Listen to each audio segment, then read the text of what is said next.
Hey there everyone, Witty Bitty, coming with another little monster tale. This one is about the demon prince, the Demogorgon, the lesser deity of domination, ruler of the domains of chaos, corruption, evil, and the demonic, the ruler of the 88th layer of the abyss. But let's go on into who he is now. With a serpentine-like lower body, you're going to have those green, grayish, blue scales that sort of end in a forked tail that have these life-draining properties. In the middle part of his body are going to be these tentacles that are just kind of almost desiccated looking, and when they hit you, if they hit you, you're lucky enough for them not to, then yay for you. But when they do hit you, they have these withering disease type properties, and essentially you will begin to rot away and lose those limbs, which, that sounds fun. And then of course, what he's most well known for, his double heads, baboon heads as it is, and these heads kind of war with each other. They don't really like each other whatsoever. One of them, the one on the right, he is definitely more of the impulsive, just ready to go, sort of feral, just goes on instinct, doesn't really think about what he's doing, just, you know, one of those like, I'm gonna do it because I know that it needs to be done types. And he's going to go by the name of Hephrodite. Now, and then on the left-hand side, we have the exact opposite. Cool, cunning, calculating, just as evil, of course. And that one will be Owlmel. And they don't like each other. Each of them thinks the other to be completely useless. Warring with each other, as they say the Demogorgon's worst enemy is himself, because he can't ever really, you know, it's two heads controlling one very powerful body, and that is a lot, there's a lot going on there. So let's get into his origins. Now, there's some vastly differing theories behind how he came to be. Now, the first is going to be that he was essentially the first of the Tanari, or should I say the first Tanari to step foot in the abyss. And essentially what he was just this, like, concentrated, you know, form of tortured mortal souls. And the Queen of Chaos actually, if this theory is the correct one, cast him to the side because she thought he was a defect because he had these two heads, which I find to be super ironic, because would that not be exactly what something that the Queen of Chaos would love? Like, just anyhow, that is one theory, and of course he would have, you know, battled his way up, so on and so forth. We're going to know that in a little bit more. The other theory is that he was the first elemental, or Dawn Titan, to step foot in the abyss. So he would have either come from the elemental plane, or he would have come from, you know how they have that evil twin trope where it's like, oh, I'm the good one, and then, oh, I'm the evil one. So Toro, you know, the planet where Faerun and everything is, has an evil twin planet, and that would also have been one of the places he could have come from. Either way, he is there now, so I suppose that arguing about his origins doesn't really quite matter at this point, does it? Because he's been doing a lot of bad things, as a big bad evil guy would. So, essentially, he gets trapped in Faerun for a while, and he's like, you know, literally locked up, and all these things happen, you know, he's been fighting with all of the other demon lords. Nobody really likes him. There's a few that do, but most of them are just like, we gotta get this guy out of here. But the Queen of Chaos is eventually taken down. And ironically, she is taken down by the Tanari, which I think is kind of like a poetic justice of sorts. But it creates this power vacuum, right? So you've got all these other demon lords that are just like fighting to get that title of the Demon Prince, because if you're gonna be a big bad guy, why not be the biggest big bad guy, right? The biggest big bad, B B B E G, and then E at the end forever. So anyways, you know, so you've got like Grots down there fighting, you've got Orcus down there fighting. Like, I'm not saying that this is just like a small demon battle. Like, this is the real deal. Like, they are trying to get this title, and the Demogorgon shows up, and he's just like knocking them around, you know, takes down a dozen of them like it's nothing.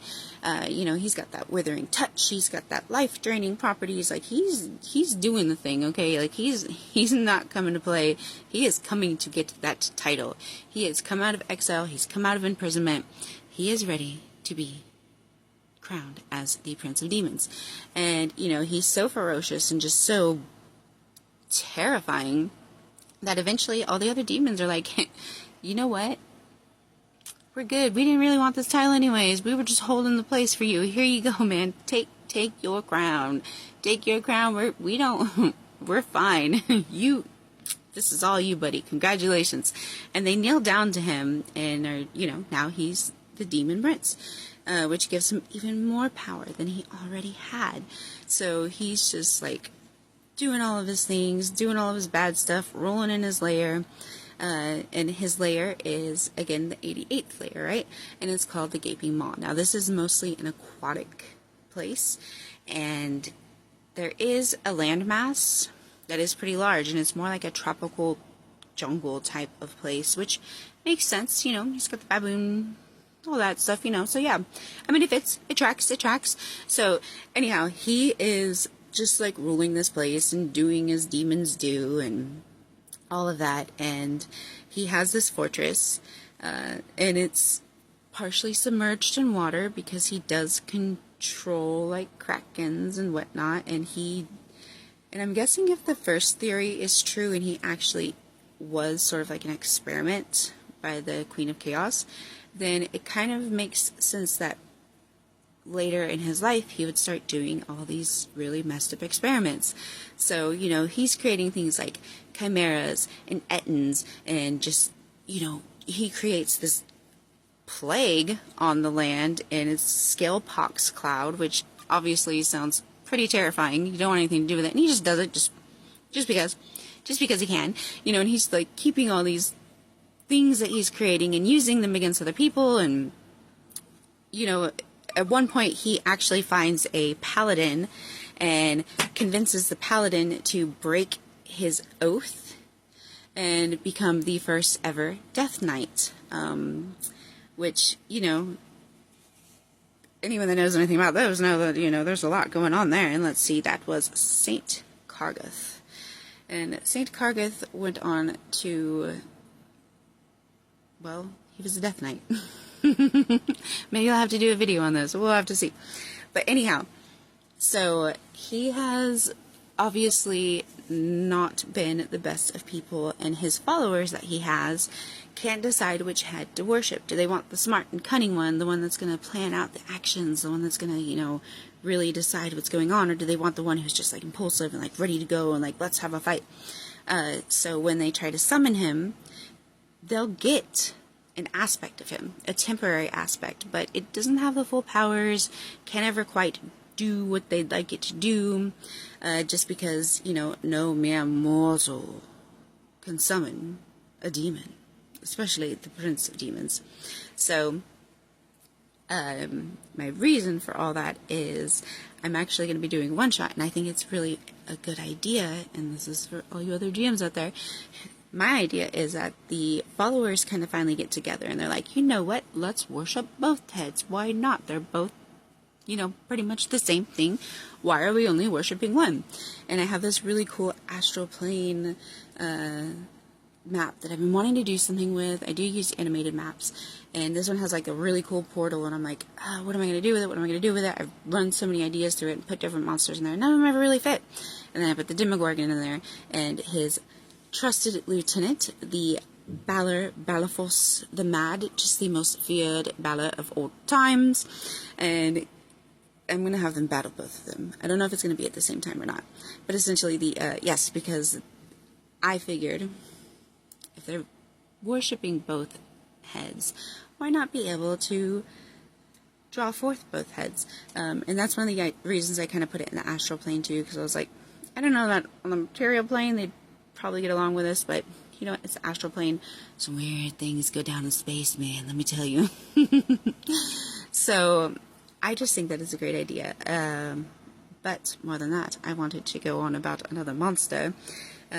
So I'll let you know how the test run goes, because we're going to be doing it either in a few hours or we're going to push it off until tomorrow. I'm not quite sure. I have some power builders that like to destroy all my monsters. They build amazing things, but man, come on. Let my monsters live, at least a little bit. This will be the unaltered version of his stat blocks that I'll be running. I'm not doing anything to him just because it is a test run, and I always alter my sheets to where, you know, all I have to do is change the stats and whatnot, so you'll never really know. I can do pretty much any type of party and they'll still be able to get that win in there, provided they aren't murdered mercilessly to begin with. But anyhow, everyone, yes, just wanted to come and share another little monster with you, because I think it's fun and exciting to talk about them. But again, best of luck with all of your games, and may the dice roll ever in your favor.